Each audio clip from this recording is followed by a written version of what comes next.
오늘도 돌아온 꼬리에 꼬리를 무는 NLP 기술 면접 콘텐츠입니다. 오늘의 질문은 GPT 모델은 어떤 한계가 있으며 리얼월드 애플리케이션스에서 어떤 영향을 끼칩니까? 에 대한 답변에 대해서 알아보도록 하겠습니다.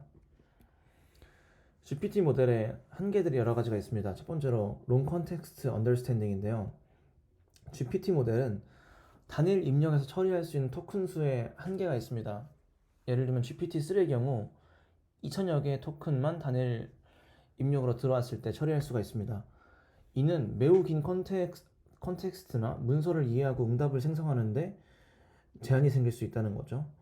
두 번째로는 Computational and Financial Resources입니다. GPT 모델을 훈련하고 배포하는 데는 상당한 컴퓨테이셔널 코스트가 필요하고요. 그리고 이를 학습시키는데 상당한 양의 데이터가 필요합니다.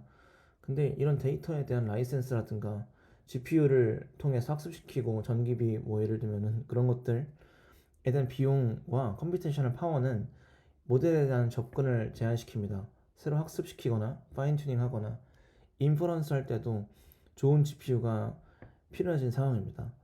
그리고 Lack of Deep Understanding and Reasoning입니다. GPT는 정교함에도 불구하고 텍스트에 대한 깊은 이해가 결여될 수 있습니다. 종종 이제 가능해 보이지만 사실적이지 않거나 말이 안 되는 내용을 생성할 수도 있고요. 이를 할루시네이션이라고도 얘기를 하고, 또 GPT가 뭐 수학 문제라든가 아니면은 여러 가지 추론하는 문제에서 좋은 퍼포먼스를 내지 못한다는 연구들이 있잖아요. 그런 측면에서 한계가 있다 이런 말입니다. 그리고 바이어스 앤 에티컬 컨설런스입니다. GPT 모델은 많은 양의 인터넷에 존재하는 데이터들을 학습을 하였습니다. 그 과정에서 학습 데이터에 존재하는 내재되어 있는 소셜 바이어스가 있을 수 있겠죠. 예를 들면은 뭐 백인 흑인에 대한 바이어스, 아니면은 뭐 남자 여자에 대한 바이어스, 이런 것들이 그대로 GPT에 녹아들기 때문에 편향되거나 불쾌한 결과를 초래할 수 있으며 이러한 편향을 관리하는 것이 하나의 챌린지입니다. 네. 그리고 데이터 프라이버시 앤 세큐리티 문제인데요. 인터넷에서 수집한 방대한 데이터에 대한 훈련을 고려할 때 민감하거나 개인적인 정보를 재생성할 수 있는 위험이 있어서 개인 정보 보호나 보안에 대한 우려가 있다 이런 말입니다. 개인 정보가 막 이렇게 GPT를 통해서 유포가 되면은 안 되는 거겠죠.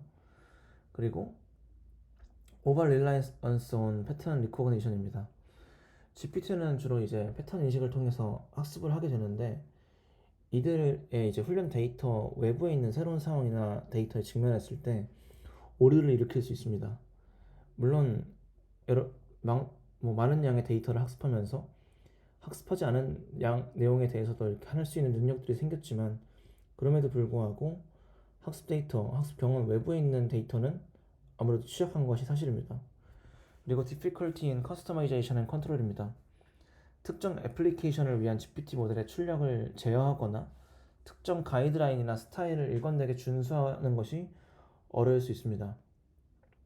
프롬프팅을 통해서 이런 내용들을 하려고 하더라도 풀려버리거나 아니면은 충분히 제어되지 않거나 적대적인 프롬프트 혹은 제일 브레이크를 통해서 GPT가 막 이렇게 움직일 수가 있겠죠. 네, 그래서 이제 리얼월드 애플리케이션에 미치는 영향에 대해서 한번 얘기해 보도록 하겠습니다. 첫 번째로는 창의적이고 다양한 컨텐츠를 생성하는 데 효과적이지만 깊은 이해에 대한 부족으로 인해서 컨텐츠에 대해 덜 신뢰하게 만들며 인간의 감독 없이 사용하기 어려움. 얘가 마치 사실인 마냥 이렇게 거짓말을 하기 때문에 인간의 감독 없이는 사용하기 어렵다 이런 내용입니다. 두 번째로는 이런 서비스 봇에 대해서 서비스 봇처럼 이렇게 대화하는 것처럼 할 수 있지만 맥락의 이해에 대한 한계가 있을 수 있으며 길게 대화했을 때 편향되거나 부적절한 응답을 생성할 수 있어서 주의 깊은 모니터링과 개입이 필요합니다. 갑자기 뭐 인종차별적인 발언을 한다던가 그러면 안 되겠죠. 그리고 언어 번역 관련해서 GPT 모델이 번역을 굉장히 잘합니다. 근데 뉘앙스가 있거나 컨텍스트 헤비한 텍스트에 대해서는 어려움을 겪을 수 있습니다. 그리고 의사결정 측면에서 깊은 추론 능력이 없기 때문에, 그리고 편향된 데이터를 학습을 했기 때문에 GPT를 의사결정을 도구로 활용하는 것이 제한적입니다. 사람이 이제 GPT를 통해서 사람이 직접 결정하는 것이 맞겠죠. 이게 왜 그런 거냐면 아까 말했던 편향 때문에 백인은 똑같은 죄질에 대해서 무죄를 주고 흑인은 유죄를 주면 안 되겠죠. 그리고 상당히 이런 법정에 있어서 추론이 필요한 판결에 있어서 추론을 잘못했기 때문에 걔가 잘못된 판결을 내리면 그것도 안 되는 부분이고요. 네, 이런 것들이 있습니다. 그래서 면접에 가셨을 때 면접관이 GPT 모델은 어떤 한계가 있으며 리얼월드 애플리케이션스에 어떤 영향을 끼칩니까? 라는 질문을 받았을 때 여러분들은 자신 있게 이렇게 답하면 되겠습니다. GPT 모델, 특히 GPT-3는 인간과 유사한 텍스트를 생성하는 데 강력하지만 여러 가지 한계를 갖고 있습니다. 모델의 컨텍스트 윈도우가 제한되어 있어 긴 텍스트를 처리하는 능력이 제한됩니다. 운영에 필요한 상당한 컴퓨테이셔널 코스트가 접근성을 제한합니다.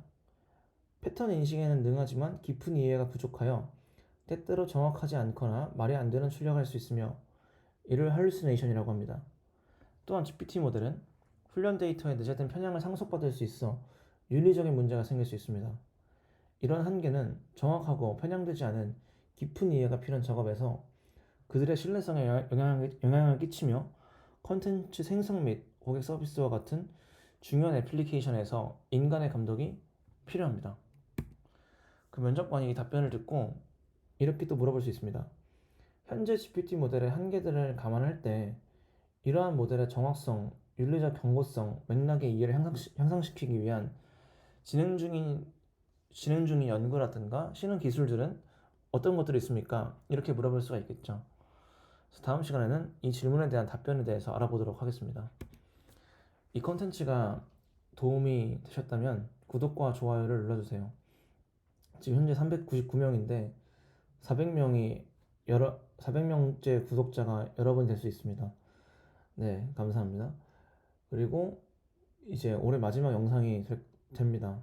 지금 올해가 영상을 찍는 이 시점에서 30분 정도 남았거든요.